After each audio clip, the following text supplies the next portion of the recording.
Your front desk isn't the problem, your process is. Here's exactly where the gaps are and what closing them looks like.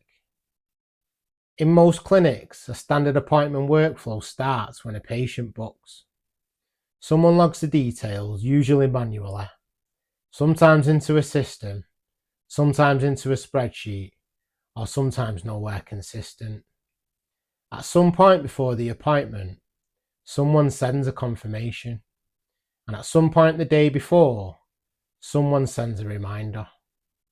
That word, someone, is where the system breaks. Not because your team isn't capable, but because when a time-sensitive process depends on someone remembering, it'll fail reliably, repeatedly, quietly.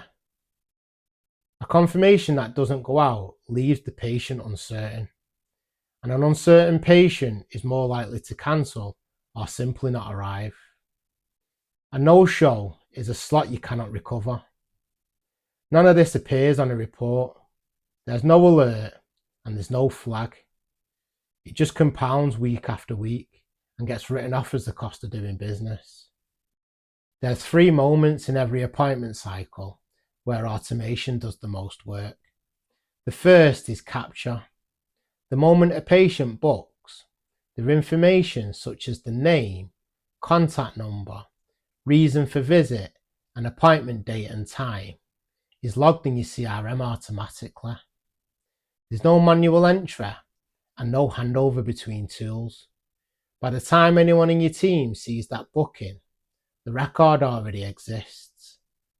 The second is the confirmation. Within seconds of the booking being confirmed, a personalised email goes out from your clinic's address under your clinic's name with the patient's specific details.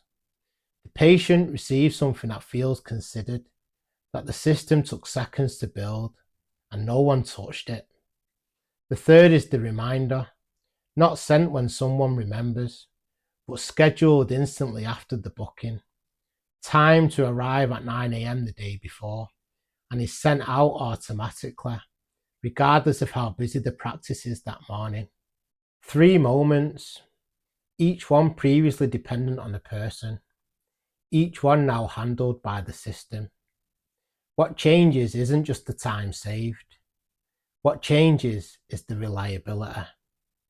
A system doesn't have a busy morning, it doesn't forget, and it doesn't weigh one task against another. It just runs. Most practices aren't unaware that this is a problem. They know confirmations sometimes get missed. They know the reminders are dependent on whoever's working that day. And they know the CRM isn't always current. But what they haven't done is put a number on it. Take your average appointment value, multiply it by the number of no-shows you absorb in a month, and then add up the hours your team spends on manually logging bookings, writing email confirmations, and remembering to send reminders. That's not a staffing cost, that's a process cost. And unlike a staffing cost, it's fixable without adding more headcount. The practices that move the fastest on this are the ones that stopped accepting this gap as normal. In the last video, I walked through a fully built version of this system, the tools, the steps, and exactly how it runs from the moment a patient books to the moment the reminder lands. If you're looking at your current booking process and you can see the gaps, send me a message. We'll review your setup and work out what this would look like for your practice.